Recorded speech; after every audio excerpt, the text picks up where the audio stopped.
Every day, our lives are surrounded by art, from Picasso to Monet to Seurat to Pollock. It's found everywhere and has so many different styles and meanings. Thousands of museums showcasing different artists with different messages are all over the world. It's hard to imagine a world without it. But that was one of Hitler's main goals during World War II. He understood the power of art, and because of this, wanted to only allow art that agreed with his views and goals. This led to the looting and destruction of thousands of pieces of artwork. During World War II, Adolf Hitler made one of his goals to create one of the largest artwork collections ever known to mankind. This ambitious goal was achieved by looting artwork from thousands of private owners and museums.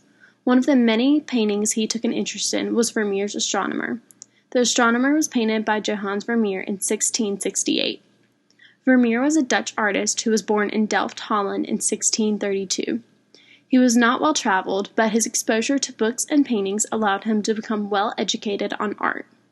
His art started out more traditional, focusing on biblical context, but eventually became focused on more domestic life. This was a radical idea of art at the time and makes him unique for the golden age of art. Vermeer painted about 40 pieces throughout his lifetime. He and his wife, Katharina, had 15 children, which hindered his ability to produce new pieces. Because of this, his paintings are very rare and very desirable. During Vermeer's lifetime, the Dutch were making great discoveries in science, medicine, and astronomy. These discoveries led to Vermeer's interest in both astronomy and geography. The Astronomer is paired with another painting by Vermeer, made around the same time with a similar composition, The Geographer. The Astronomer is unique in comparison to many of Vermeer's typical pieces. Vermeer's trademark is normally a woman doing domestic work while near a window. The Astronomer, however, depicts a male astronomer researching while standing near a window. The celestial globe placed in the painting was drafted by Dutch cartographer Jodocus Hondius in 1600. His expressive hands define geometric space between the sympathetic figure and the celestial globe and drive the forward movement of the body. Unlike most artwork during this time period, Vermeer is not creating a narrative with this piece. Rather, he is capturing a single moment of everyday life for this astronomer. Vermeer also deeply contemplated the composition of this piece. Perfectly staged, the scene is a subtle composition of interlocking diagonal, rectangular, or elliptical fields, and has no empty or undefined surface.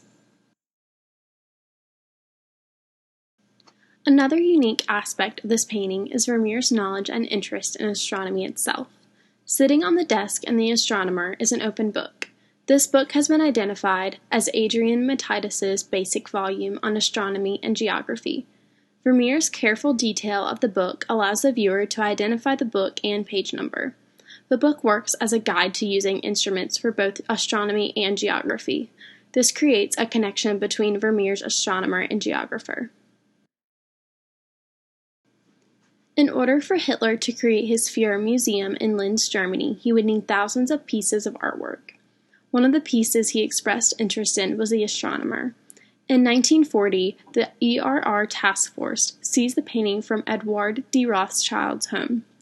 The painting was then taken to the Jeu de Paume Museum, where it was declared property of the Third Reich, and stamped with a swastika in black ink on the back.